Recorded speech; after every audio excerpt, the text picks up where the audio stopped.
Para mi noche triste, para mi noche triste, quiero, quiero. Para mi noche triste, para mi noche triste, quiero, quiero. Para mi noche triste, para mi noche triste. Hlavy už vznikol demokratický pomer. Tiež sa ten film dotýka obyčajných ľudí. Vlastne je to taká esej o tom, že dobrý život môže fungovať len keď je v ňom obsiahnutá aj sloboda.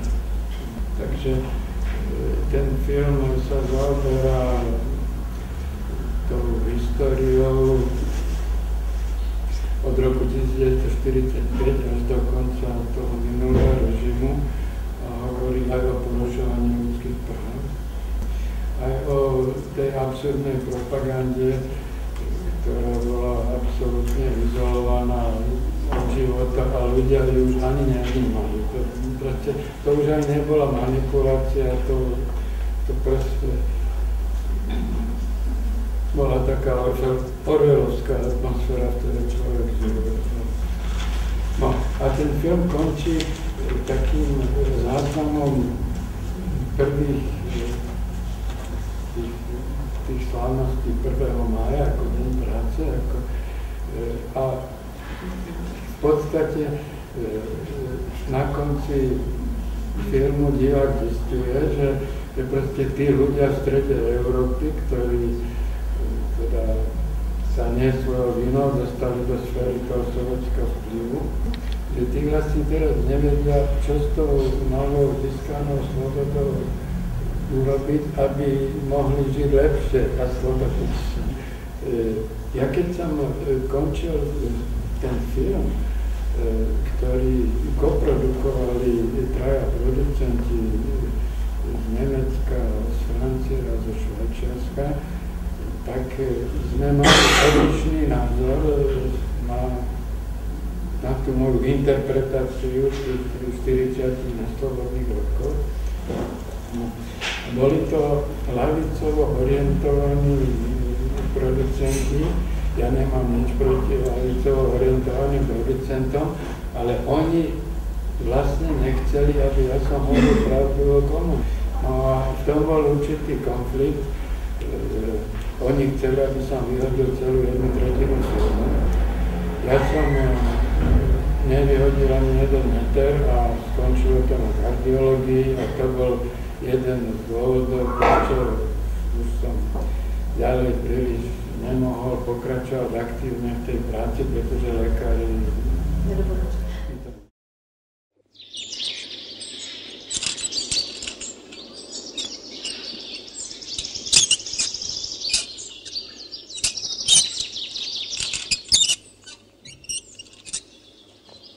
Hintut? Man hincha dui. Ada hin. Cada na nacho. Kaj la cosara? Julana tik. Kada uda poštaris? Jakub, čo robíš?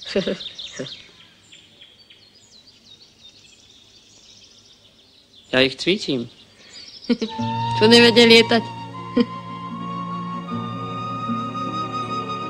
Keď som chorý, roznášajú za mňa poštu.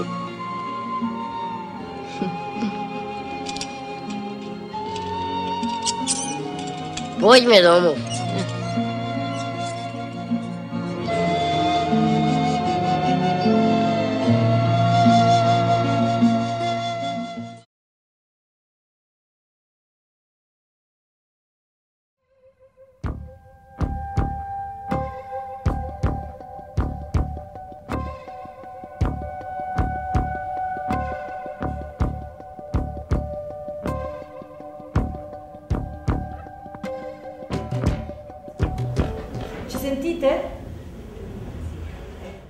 I can say that all these films was like observation, because observation is a position of author.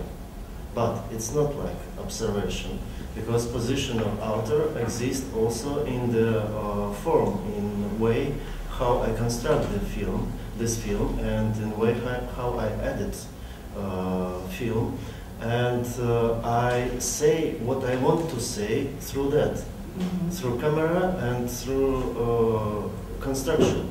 It's my remark, exact what I want to say, but in that place I stay on position of spectator, and spectators stay on that position also.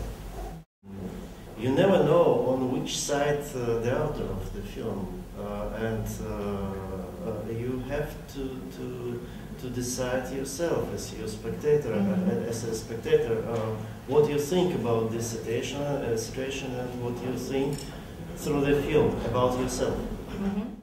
And I present opinion by more trendy, I can say, trendy way in each film, and propose to if somebody not agree with me, to discuss after that, or to make a film which will be acceptable and which will present different opinion.